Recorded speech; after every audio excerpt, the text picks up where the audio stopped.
ఈరోజు మనం ఈ వీడియోలో తెలంగాణ మలిదశ ఉద్యమ కవిత్వాన్ని గురించి తెలుసుకుంటాము.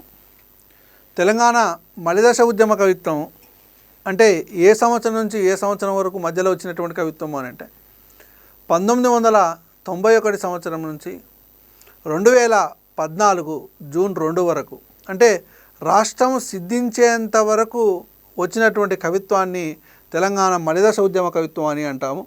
1969 సంవత్సరంలో వచ్చినటువంటి కవిత్వాన్ని ఏమో తెలంగాణ తొలిదశ ఉద్యమ కవిత్వం అని అంటే 1991 నుంచి 2014 మధ్యలో వచ్చినటువంటి కవిత్వాన్ని తెలంగాణ మలిదశ ఉద్యమ కవిత్వం అని అంటాం.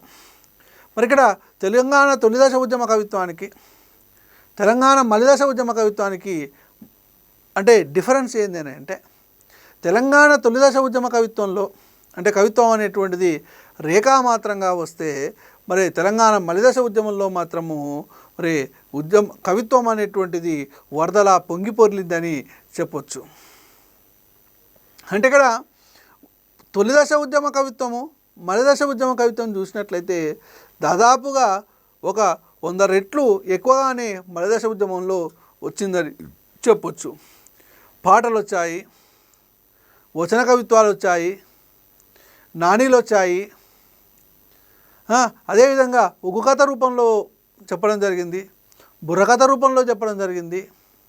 అంటే తెలంగాణకు జరిగినటువంటి అన్యాయాన్ని, తెలంగాణ ప్రజలు పడుతున్నటువంటి బాధను, గోసను, తెలంగాణ ప్రజల యొక్క గోడును తన కవిత్వ రూపంలో మరి తెలంగాణ ప్రాంతంలో ఉన్నటువంటి కవులు వెలువరించడం జరిగింది. తెలంగాణ ప్రాంతంలో ఉన్నటువంటి కవులతో పాటు ఆంధ్ర ప్రాంత కవులు కూడా తెలంగాణ ప్రాంతానికి జరిగినటువంటి అన్యాయాన్ని తన కవిత్వ రూపంలో వివరించారని అంటే తెలంగాణ రాష్ట్ర ఉద్యమం యొక్క గొప్పతనం ఏందో మీరు అర్థం చేసుకోవాలి మిత్రులారా. మరి తెలంగాణ మలిదశ ఉద్యమంలో భాగంగా కవిత్వాన్ని ముందుకు తీసుకోవడం కోసము, కవిత్వాన్ని ముందుండి నడిపించడం కోసం కొన్ని సాంస్కృతిక వేదికలు ఏర్పాటు చేయబడ్డాయి. మరి ఆ సాంస్కృతిక వేదికల్లో భాగంగా మొట్టమొదటిసారిగా 1999 జనవరి 11వ తారీఖున తెలంగాణ సాంస్కృతిక వేదిక అనేటువంటిది ఒకటి ఏర్పాటు చేయడం జరిగింది. మరి తెలంగాణ సాంస్కృతిక వేదికను ఎవరు ఏర్పాటు చేశారు అని చూసినట్లయితే అంబటి సురేంద్రరాజు, సుంకిరెడ్డి నారాయణ రెడ్డి గారు, అనిశెట్టి రజిత, మల్లెపల్లి లక్ష్మయ్య, స్కైబాబా. ఈ స్కైబాబా అని అంటే ఎవరో ఆకాశ బాబా, ఆకాశం నుంచి వచ్చినటువంటి బాబా కాదు. స్కై అంటే ఎస్కే అంటేనేమో షేకు, వై అంటే యూసఫ్, షేక్ యూసఫ్ బాబా అనే స్కై బాబా. ఈ 5గురు కలిసి తెలంగాణ సాంస్కృతిక వేదికను 1999 జనవరి 11వ తారీఖున ఎక్కడ ఏర్పాటు చేశారు అని అంటే విప్లవాల కిల్లా నల్లగొండ జిల్లా, నల్లగొండ పట్టణంలో ఏర్పాటు చేయడము జరిగింది. మరి తెలంగాణ సాంస్కృతిక వేదికకు సంబంధించి మొట్టమొదటి సదస్సు సమావేశం కూడా ఎక్కడ జరిగింది అంటే నల్లగొండలో జరిగింది.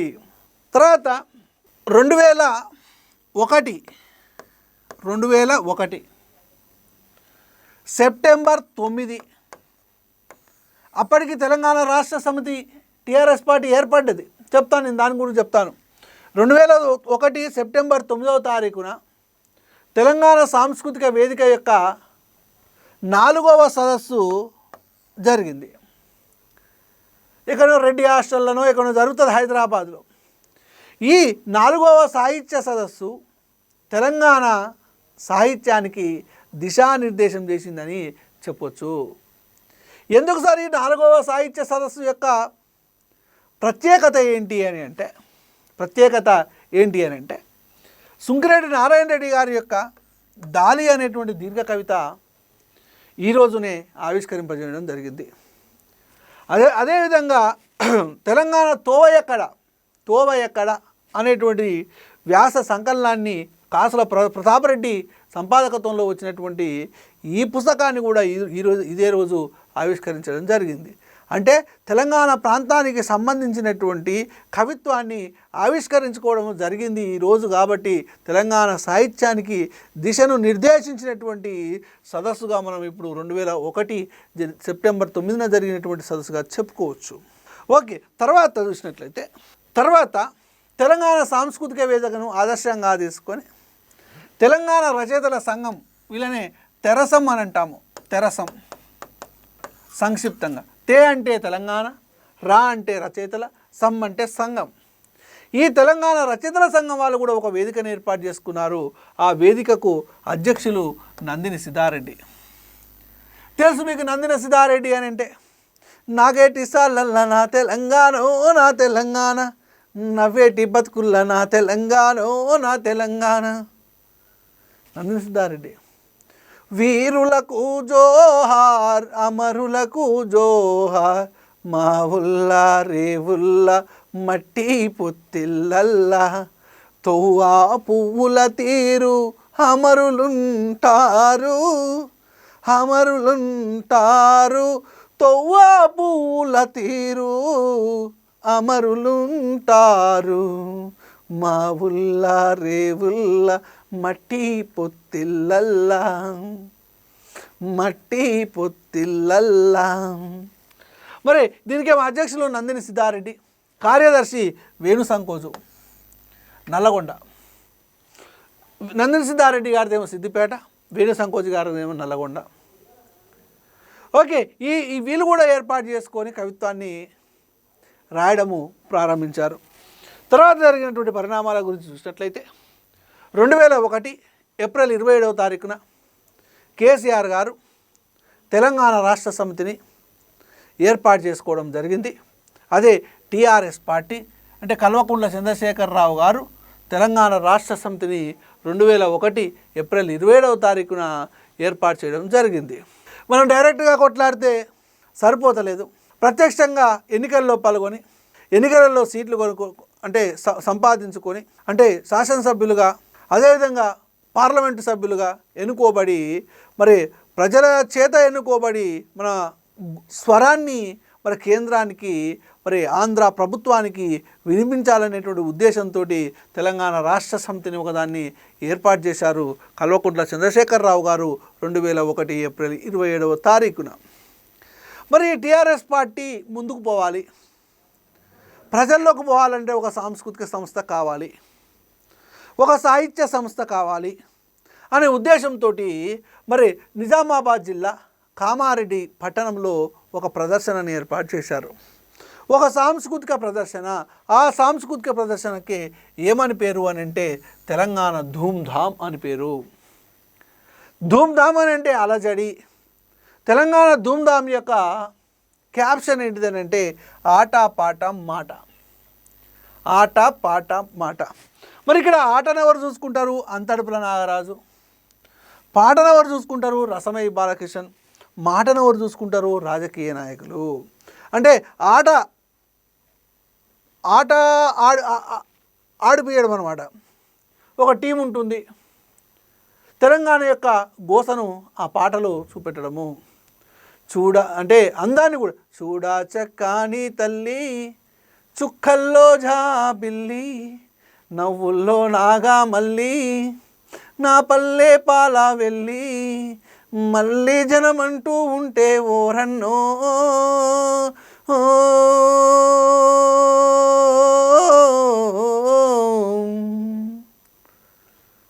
అంతర్పుల నాగరాజు చక్కటి ప్రదర్శన చేస్తాడు. రసమయ్య బాలకిషన్ పాట రాజిగవరే రాజిగవరే రాజిగవరే రాజిగో, పుడుతొక్కడి సస్తే రెండు రాజిగవరే రాజిగో, ఈ ఎత్తుర తెలంగాణ జెండ రాజిగవరే రాజిగా పాట. గజ్జలు గజ్జాలు రెండు గజ్జలో రాజన్న, గజ్జలు గజ్జాలు రెండు గజ్జలో రాజన్న అంటూ రసమయ్య బాలకిషన్. పచ్చ పచ్చని చేల నట్టనను మానట్టు ఉండిచ్చినట్టుండి నా పల్లె ఉండేది, ఓయమ్మ నా పల్లె సీమ ఈనాడు ఎందుకింత హీనమాయే. రసమయ్య బాలకిషన్ పాటగాడే, రాతగాడు కాదు. నెక్స్ట్ మాటలు రాజకీయ నాయకులు. అంటే తెలంగాణకు జరిగినటువంటి అన్యాయాన్ని, తెలంగాణ ప్రజల యొక్క గోసను, నీళ్లు నిధులు నియామకాల్లో జరిగినటువంటి అన్యాయాలను అన్నిటినీ ఆట రూపంలో, పాట రూపంలో, మాట రూపంలో ప్రజలకు కళ్ళకు కట్టినట్టుగా చూపెట్టాలనేటువంటి ఉద్దేశంతో, ప్రదర్శన చేయాలనేటువంటి ఉద్దేశంతో ఏర్పాటు చేయబడినటువంటి సంస్థనే తెలంగాణ ధూమ్ధామ్. ఈ తెలంగాణ ధూమ్ధామ్ మొట్టమొదటి ప్రదర్శన 2002 సెప్టెంబర్ 30వ తారీఖున ప్రదర్శింపబడింది. అంటే ఇది ఈ బిట్ ఒకసారి పడ్డది కూడా, గ్రూప్ 2లో పడ్డది అనుకుంటా. మొట్టమొదటి తెలంగాణ ధూమ్ధామ్ మొట్టమొదటి ప్రదర్శన ఏ పట్టణంలో జరిగింది అని అంటే కామారెడ్డి. తర్వాత రెండవ ప్రదర్శన పబ్లిక్ గార్డెన్స్ లలిత కళాతోరణము నాంపల్లి, హైదరాబాద్లో ఉన్నటువంటి నాంపల్లి యాబిట్స్కు దగ్గరలో ఉన్నటువంటి పబ్లిక్ గార్డెన్స్లో లలిత కళాతోరణం అని ఉంటుంది, అక్కడ రెండవ ప్రదర్శన జరిగింది. ఇది తెలంగాణ ధూమ్ధామ్కి సంబంధించినటువంటి సమాచారం. ఈ తెలంగాణ ధూమ్ధామ్ అనేటువంటి సంస్థ ద్వారా అనేక మంది కళాకారులు పరిచయం అయ్యారు.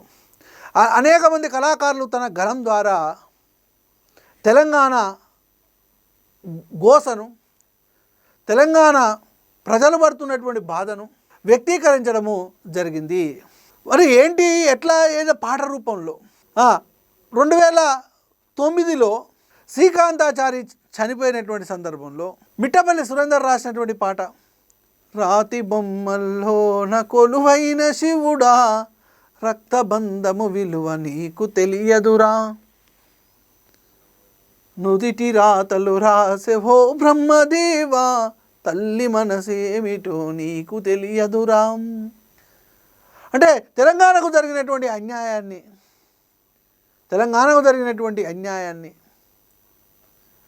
చూడండి. హైదరాబాదు రంగారెడ్డి భూముల్ని ఆంధ్రోలే ఆక్రమించిండ్రు, ఔటర్ రింగు రోడై కూచుండ్రు, భూమి దోచినారు, పువ్వ దోచినారు, సింగరేణి గనుల మూట దోచినారు, ఊళ్ళకాడయింది బిడ్డ తెలంగాణ, ఊలబోత మెలిగింది కొడక, పోరు సాగుతుంది బిడ్డ, నావ సాగుతుంది కొడక, జనహోరు సంద్రమై ఎగసేటి గరడమై త్యాగాల వీణపై రాగాల రాసులై, త్యాగాల వీణపై రాగాల రాసులై, 3.5 కోట్ల గొంతులక్కడై ప్రజా తెలంగాణ పల్లా వందుకొని, ప్రజా తెలంగాణ పల్లా వందుకొని, చల్ నవ సాగుతుంది కొడక. ఏపూరి సోమన్న అంటే ఇక్కడ తెలంగాణకు జరుగుతున్నటువంటి అన్యాయం. అమ్మా తెలంగాణమా ఆకలికే కలగానమా, గద్దర్. జిలేలమ్మ జిట్ట జిలేలమ్మ జిట్ట, ఏ ఆఫీసు మెట్లెక్కిన జిలేలమ్మ జిట్ట, వాడెదురుంగానే కూసుంటాడు జిలేలమ్మ జిట్ట. ఊరటి వెంకన్న,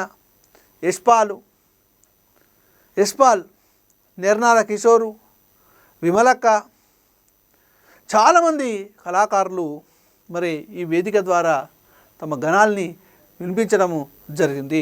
ఇది తెలంగాణ ధూమ్ధామ్ గురించి.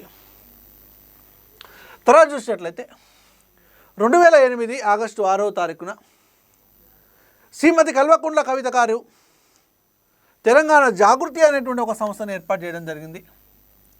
తెలంగాణ జాగృతి సంస్థను ఏర్పాటు చేశారు. ఈ తెలంగాణ జాగృతి యొక్క ముఖ్యమైనటువంటి ఉద్దేశం ఏంటి అంటే, తెలంగాణ ప్రాంతంలో ఉన్నటువంటి ప్రాచీన పండుగల యొక్క వైభవాన్ని, అంతరించిపోతున్నటువంటి కళలని మేలుకొల్పాలనేటువంటి ఉద్దేశంతో, జాగృతం చేయాలనేటువంటి ఉద్దేశంతో ఏర్పాటు చేయబడినటువంటి సంస్థనే తెలంగాణ జాగృతి. బతుకమ్మ పండుగను విశ్వవ్యాప్తం చేసినటువంటి సంస్థ తెలంగాణ జాగృతి. అనేకమైనటువంటి దేశాలలో తెలంగాణ బతుకమ్మ యొక్క పండుగ యొక్క గొప్పతనాన్ని వివరించినటువంటి సంస్థ తెలంగాణ జాగృతి సంస్థ. 9 రోజుల బతుకమ్మ పండుగను ఒక్కొక్క రోజు ఒక్కొక్క పట్టణంలో నిర్వహించినటువంటి సంస్థ.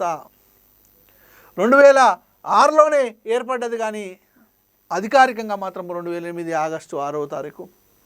మరి ఈ ఆగస్టు 6వ తారీఖునే ఎందుకు ఏర్పాటు చేశారు అని అంటే, తెలంగాణ రాష్ట్ర సిద్ధాంతకర్త ఆచార్య జయశంకర్ గారి యొక్క పుట్టినరోజు ఆగస్టు 6. కాబట్టి ఈ ఆగస్టు 6వ తారీఖున జయశంకర్ గారి యొక్క పుట్టినరోజు కాబట్టి తెలంగాణ జాగృతి సంస్థను ఏర్పాటు చేయడం జరిగింది. మరి ఈ తెలంగాణ జాగృతి కొన్ని పుస్తకాలను ప్రచురించింది. సురవరం ప్రతాప్ రెడ్డి గారు రచించినటువంటి గోల్కొండ కవుల సంచిక, నిజాం రాష్ట్రాంతర కవులు, తెలంగాణ యక్షగాన వాంగ్మయము అనేటువంటి పుస్తకాలను ప్రచురించడము జరిగింది. ఓకే, ఇది తెలంగాణ జాగృతికి సంబంధించినటువంటి అంశం. ఓకే, తర్వాత మనం ఏం చేస్తామని అంటే తెలంగాణ మలిదశ ఉద్యమంలో ఏ సంపుటాలు వచ్చినాయి, పొక్కిలి, మత్తడి, గాయాలే గేయాలై, తర్వాత అనేక రకాలైనటువంటి దీర్ఘ కవితలు వచ్చాయి. అవేంటివో మరి ఇప్పుడు చూద్దాం. ఓకే, ఇప్పుడు మరి అస్తిత్వవాద కవిత్వాన్ని చూద్దాం. అంటే తెలంగాణ మలిదశ ఉద్యమంలో ఏం కవిత్వం వచ్చింది అనేటువంటిది ఒకసారిగా చూసినట్లయితే, అంటే కవిత్వం అనేటువంటిది చాలామంది కవులు తమ కవిత్వాన్ని వెలువరించారు. కానీ మరి ఆ కవిత్వంలో భాగంగా ముఖ్యమైనటువంటి కవిత్వం ఏంటిది, ఆ కవిత్వాన్ని ఇప్పుడు మనము చూద్దాం. ఏమంటాడు అని అంటే నందిని సిద్ధారెడ్డి, మన నేల ఒకటే, మన జాతి ఒకటే అయితే బతుకులు ఒక తీర్లా ఎందుకు లేవురా అయ్యా అని అంటాడు నందిని సిద్ధారెడ్డి. మన నేల ఒకటే, మన జాతి ఒక్కటే. అరే నీది తెలుగు జాతే, నాది తెలుగు జాతే, నీది తెలుగు నేలనే, నాది తెలుగు నేలనే, నీ నేల నా నేల ఒకటే రబై, బతుకులు ఒక తీర్లో ఎందుకు లేవు, నువ్వేమో ధనవంతుల్లాగా బతుకుతున్నావు, నేనేమో కడు బిదరికంలో బతుకుతున్నాను, మరి నీకు నాకున్నటువంటి తేడా ఏంటిది, బతుకులు ఒక తీర్లో లేవు ఎందుకురా అయ్యా అని అంటాడు నందిని సిద్ధారెడ్డి. సార్ మరి బిట్ ఎట్లా పడతాయని అంటే ఇట్నే ఇస్తాడు, మన నేల ఒకటే, మన జాతి ఒకటే అయితే బతుకులు ఒక తీర్ల లేవు ఎందుకురా అయ్యా అని అన్నది ఎవరు, నందిని సిద్ధారెడ్డి. వాళ్ళు మన రక్తాన్ని, మన నీళ్ళని స్ట్రాలేసుకొని బొండాలు తాగినట్లు తాగుతుండ్రు అని అంటది షాజహాన్. అంటే మన లోపల ఉన్నటువంటి రక్తాన్ని, అదేవిధంగా మన నీళ్ళని స్ట్రాలు వేసుకొని బోండాలు కొబ్బరి బోండాలు తాగినట్లు తాగుతుర్రు అని అంటుంది ఎవరయ్యా అని అంటే షాజహాన్. తర్వాత చూసినట్లయితే నీళ్ళంట కాళ్ళ కాడికి వస్తే అయితే మాయనుకుంటివి, వలసొచ్చిన కొంగ చెరువు నాదంటదా అని అంటాడు ఎవరయ్యా అని అంటే సుంకిరెడ్డి నారాయణ రెడ్డి గారు. నీళ్ళంట కాలకాడికి వస్తే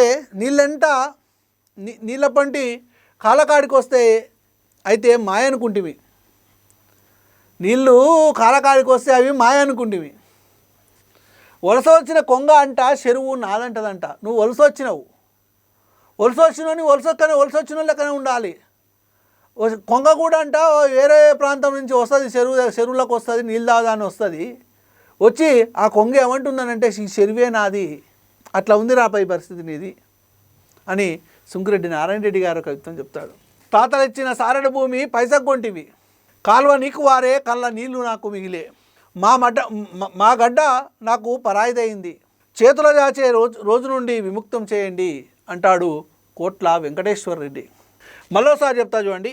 తాతలిచ్చిన సారెడ భూమి పైసగొంటివి, కాలువ నీకు వారే, కళ్ళ నీళ్లు నాకు మిగిలే, మా గడ్డ నాకు పరాయిదయింది, చేతులు జాచే రోజు నుండి విముక్తి చేయండి అంటాడు కోట్ల వెంకటేశ్వర రెడ్డి అనేటువంటి. తాతలిచ్చినటువంటి సాలెడు భూమి నువ్వు ఒక పైసకు కొన్నావు, కొని కాలువలేమో నీకు వారినాయి, ఉండేదేమో నా నాగార్జున సాగర్లో నా నల్లగొండల కాలువలు, జవహర్ కాలువ, లాల్ బహదూర్ కాలువ అని 2 కాలువలు ఉంటాయి.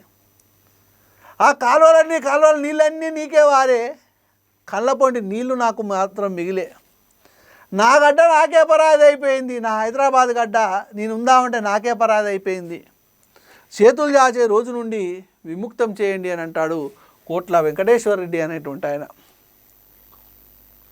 తర్వాత చూసినట్లయితే దాస్యం లక్ష్మయ్య అనేటువంటి ఆయన ఏమని చెప్తాడు అని అంటే, మాకెవల సొమ్ము అక్కర్లేదు, మాకు దక్కితే చాలు, మాకు సోయి లేదనుకోకండ్రి, లొల్లిని షురువు చేస్తే తవ్వ చూసుకోవాలి, తోక ముడుచుకోవాలి అని అంటాడు దాస్యం లక్ష్మయ్య. మాకు ఎవరి సొమ్ము అక్కర్లేదు, నీ సొమ్ము నాకు అక్కర్లేదు, మాకు దక్కితే చాలు, మా నిధులు మా నీళ్ళు మా నియామకాలు మాకు దక్కితే చాలు. మాకు మరే మీరు గుంజుకుంటుంటే మాకు సోయి లేదనుకోకండ్రి, లొల్లిని గిట్లా షురువు చేస్తే తవ్వ చూసుకోవాలి, తోక ముడుచుకోవాలి. దాస్యం లక్ష్మయ్య ఓ పాట కూడా ఉంది. తెలంగాణ పల్లె లొల్లి పుట్టరా, ఒలి సవాతుల్ల గుండెలు గుబులు పుట్టెరా. తెలంగాణ పల్లె లొల్లి పుట్టెరా, ఒలి సవాతుల్ల గుండెలు గుబులు పుట్టెరా. ఇంకొకటి, మా జిల్లా పేరు చెబితేనే గల్లు అనాలే, ఆంధ్రోని గుండెల్లో గుబులు పుట్టాలి. మా జిల్లా పేరు చెబితేనే చల్లు అనాలే, ఆంధ్రోని గుండెల్లో గుబులు పుట్టాలి. అంటే ఇట్లా, అంటే ఆ మోడల్లో నేనమాట. మాకు సోయి లేదనుకోకండ్రి, లొల్లిని షురువు చేస్తే తవ్వ చూసుకోవాలి, తోక ముడుచుకోవాలి అని అంటాడు దాస్యం లక్ష్మయ్య. ఓకే, తర్వాత చూసినట్లయితే professor B Janardhan Rao Jayashankar sir కంటే ముందు, నా తెలంగాణ నేడు ఒక కుంతిమాత, ప్రజలంతా దగాబడ్డ పాండవులు, అన్యాయానికి గురైన పాండవుల అజ్ఞాత కాలమైంది ఇది. పాండవులు కూడా అన్యాయానికి గురవుతారు, పాండవులు కూడా మోసం చేయబడతారు, జూదంలో మోసం చేయబడతారు. మేము కూడా మేము కూడా పాండవులాగా అయిపోయినాం. అందుకే నా తెలంగాణ నేడు ఒక కుంతిమాత, నా తెలంగాణ మొత్తం ఒక కుంతిమాత, అందులో ఉన్నటువంటి మేము ప్రజలమైనటువంటి మేము దగాబడ్డటువంటి పాండవులము, అన్యాయానికి గురైనటువంటి పాండవుల అజ్ఞాత కాలమైంది అని అంటాడు ప్రొఫెసర్ బి జనార్దన్ రావు. ఇక చూసినట్లయితే బెల్లి యాదయ్య ఏమని చెప్తాడనంటే, నేను తిరగబడ్డ తెలంగాణ బిడ్డను, నేను దగబడ్డ తెలంగాణ బిడ్డను, నీ బాంచంతొరా అంటాడు బెల్లి యాదయ్య. నేను తిరగబడ్డ తెలంగాణ బిడ్డను, నేను దగాబడ్డ తెలంగాణ బిడ్డను, నీ బాంచందొర అంటాడు బెల్లి యాదయ్య. వరవర్రావు ఏమంటాడనంటే, చదువులు కొలువులు ఆంధ్రోళ్ళ పాలాయి అని అంటాడు వరవర్రావు. చదువులు వాళ్ళ పాలైనవి, కొలువులు కూడా కొలువులు అంటే ఉద్యోగాలు, ఈ కొలువులు చదువులు అన్నీ ఆంధ్రోళ్ళ పాలైపోయినాయి అని అంటాడు వరవర్రావు. తర్వాత నందిని సిద్ధారెడ్డి గారు ఏమంటారంటే, సిద్ధారెడ్డి అనొద్దు, మాటకు రంగులద్దిన మాయలోడ, నీ కొంచెంతనానికి మాట మంచం పట్టింది కదరా. కొంచెంతనం అంటే చూస్తే సహించనుడు అన్నమాట. కొంచెపోడా అని అంటారు చూసినావా, మాటకు రంగులద్దిన మాయలోడ, నీ కొంచెంతనానికి మాట మంచం పట్టింది కదరా, మాట మంచం పట్టింది కదరా అంటాడు నందిని సిద్ధారెడ్డి. రైట్. తర్వాత ఇంకొక కవిత్వం చూద్దాం. అల్లం నారాయణ గారు చెప్పినటువంటి కవిత్వం. కన్న కొడుకును వదిలి గోదావరి పరాయి బిడ్డకు పాలిస్తున్న తల్లి, కృష్ణ పరవళ్ళు గుంటూరు మల్లు అని అంటాడు. అంటే గోదావరి నదిని, గోదావరి మన దగ్గర నుంచే పారుతుంది, కానీ కన్న కొడుకును వదిలి పరాయి బిడ్డకు పాలిస్తున్నటువంటి తల్లి ఓ గోదావరి తల్లి. కృష్ణ పరవళ్ళు, కృష్ణనేమో మన దగ్గర పరవళ్ళు దొక్కుతుంది, గుంటూరులోనేమో మల్లు నిండుతున్నాయి.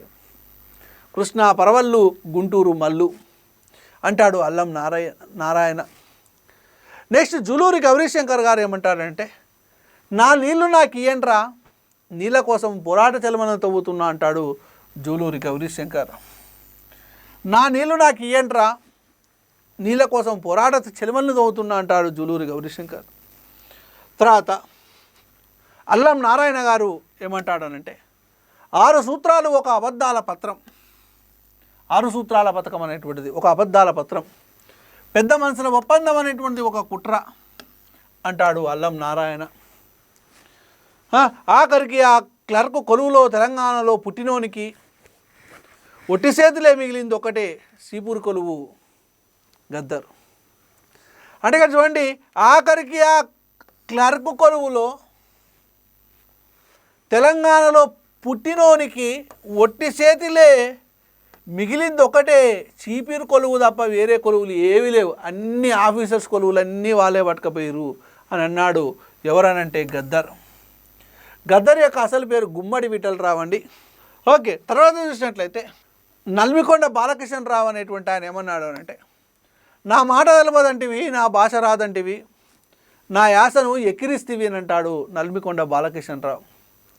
నా మాట తెలవదంటివి, నా భాష రాదంటివి, నా యాసను ఎక్కిరిస్తివి అంటాడు నల్మికొండ బాలకృష్ణరావు. నెక్స్ట్ అల్లం రాజయ్య ఏమంటాడంటే, రేగళ్ళ పంట వచ్చి రాజరిక మేలిండు, కాలువల పంట నుంచి కోటగోడలు కట్టించే. అంటే ఇక్కడ మేము పత్తి పండిస్తాం అని ఇక్కడనే భూములు కొనుక్కున్నారు, రాజరిక మేలిర్రు, కాలువల పొంటి వచ్చి కోటమేటలు కట్టిపోయారు. అంటే కాలువల పొంటి నడుచుకుంటూ వచ్చి మరి తెలంగాణలో కోటమేటలు కట్టించారు అని అంటాడు. ఎవరయ్యా అని అంటే అల్లం రాజయ్య. రైట్, ఇవి తెలంగాణ ఉద్యమ నేపథ్యంలో వచ్చినటువంటి అస్తిత్వ ఉద్యమ కవిత్వం. ఇంకా కొన్ని సంపుటాలు ఉన్నాయి, ఆ సంపుటాలను మనము తర్వాత వీడియోలో చూద్దాం.